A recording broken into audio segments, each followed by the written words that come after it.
Xuanzang, who was born in 600 CE in Kaifeng, China, had become one of the most renowned and influential men in Asia history by the time of his death in 664 at Jet Flower Palace Monastery near Chang'an. Storybox Audio.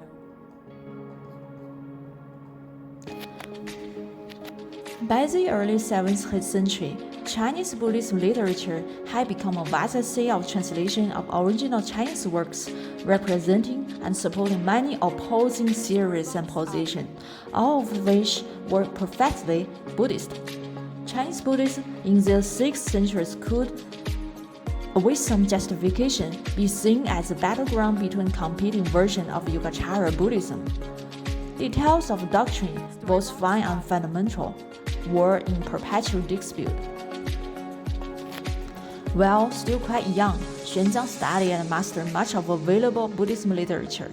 He was giving lectures to assembly of monks by the age of 13. The Sui dynasty was collapsing, famine and war was spreading death and uncertainty throughout many parts of China, so numerous leading Buddhism scholars and their students converged on Chang'an, the capital of the emerging Tang dynasty, where they received support and could practice and teaching with relative security. Xuanzang too went to Chang'an, and after studying with several prominent teachers, gained a reputation of great erudition and original thinking. He came to the conclusion that the many dispute and interpretational conflicts permeating Chinese Buddhism were the result of unavailability of crucial texts in Chinese translation.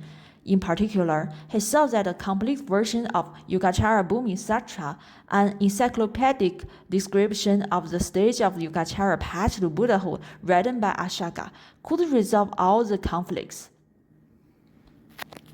In the 6th century, an Indian missionary named Paramahansa, who is another major translation, had made a partial translation of it. Xuanzang resolved to procure the full text in India and introduce back to China.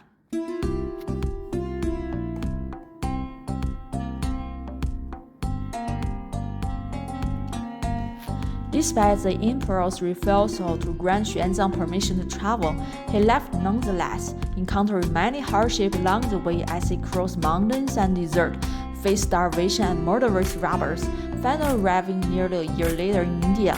Once there, he realized that the disparity between India and Chinese Buddhism involved much more than the missing chapter of one text.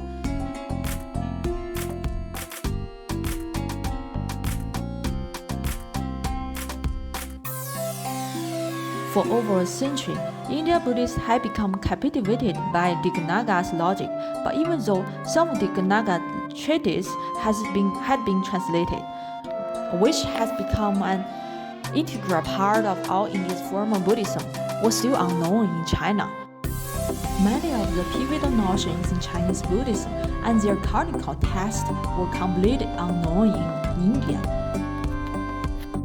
Xuanzang spent many years studying with India's most illustrious Buddhist teachers, visiting holy sites and debating various advocates of Buddhist and non-Buddhist doctrines, defeating all of them and gaining a reputation as a fierce debater.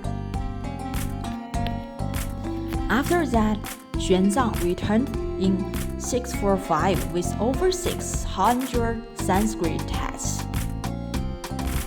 He did write a travelogue describing the places he'd been, and especially the Buddhist sites he had visited. This work, Records of Western Lands, offers us today our most comprehensive view of the life, customs, manners, geography, and the condition of Buddhists in Central and South Asia in the 7th century. Word quickly spread throughout East Asia about Xuanzang that he had been to India to study Buddhist teaching as their source, that he was uniquely patronized by the Chinese emperor. Xuanzang's impact reverberated throughout East Asia, inspiring the establishment of influential Buddhist schools in Japan and Korea, and shaping the trajectory of Buddhist thought for generations to come. In essence, Xuanzang's journey epitomizes the relentless pursuit of knowledge, the transcendence of geographical and cultural boundaries in the pursuit of truth, and the enduring legacy of his scholarly endeavors in shaping the course of Buddhist history in East Asia. Storybox Audio.